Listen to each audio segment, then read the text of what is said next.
नमस्कार, सुस्वागतम दर्शकों। जी मैं बीएन।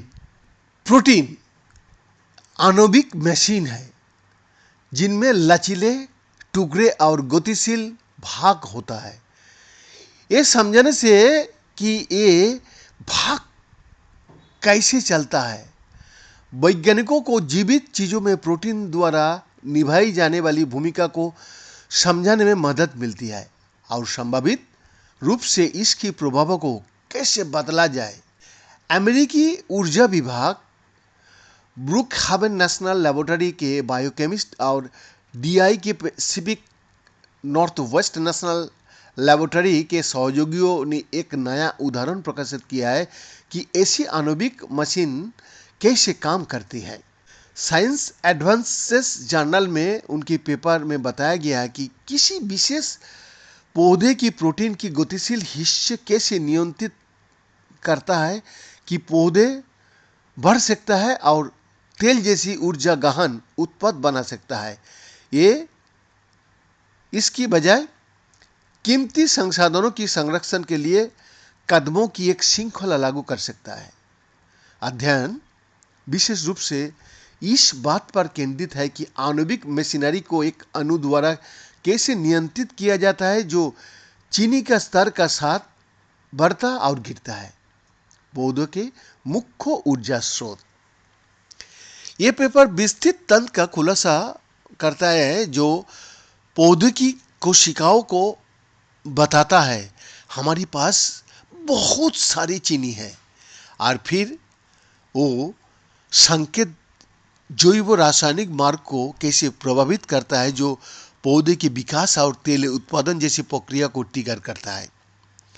अध्ययन का प्रमुख ब्रुकहावेन लैब बायोकेमिस्ट जंताना प्लैनफोर्ड ने ये कहा।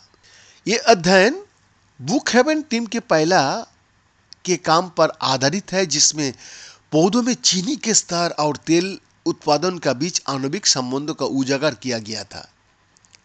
इस शोध का एक संभावित लक्ष्य विशिष्ट प्रोटीन और प्रोटीन के कुछ हिस्सों की पहचान करता है।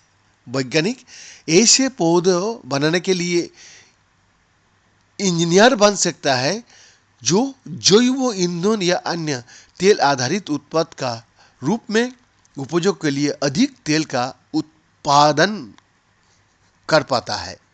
जी हाँ, ब्रुकहावेन लैब के जीव विज्ञान विभाग के अध्यक्ष और अनुसंधान दल के नेता जॉन सेक्लेन ने कहा, इस नए अध्ययन की तरह ये अणु और प्रोटीन कैसे परस्पर क्रिया करता है इसकी पहचान करना हमें ये पहचानने के करीब लाता है कि हम पौधों के तेल उत्पादन को बढ़ाने के लिए इन प्रोटीनों को कैसे इंजीनियरिंग कर सकता है।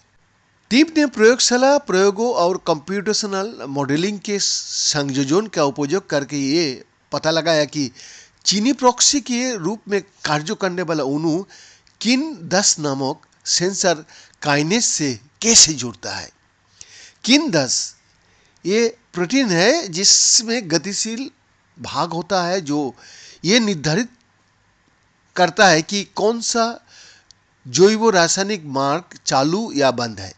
वैज्ञानिक को पहले से ही पता था कि किन-10 एक चीनी सेंसर और एक स्विच दोनों का रूप में कार्य करता है। जब चीनी का स्तर कम होता है तो किन-10 एक अन्य प्रोटीन के साथ प्रतिक्रिया करता है जिससे प्रतिक्रियाओं का एक झरना शुरू हो जाता है जो अतत तेल उत्पादन को बंद कर देता है और तेल और जैसी ऊर्जा समूह अणुओं को तोड़ देता है। स्टार्च ऊर्जा बनता है जो कोशिका को शक्ति प्रदान करता है। लेकिन जब शर्करा का स्तर अधिक हो जाता है तो किन-10 का शटडाउन फंक्शन बंद हो जाता है जिसका अर्थ है कि पौधे बढ़ सकता है और प्रचुर ऊर्जा के साथ बहुत सारा तेल और अन्य उत्पाद बना सकता है।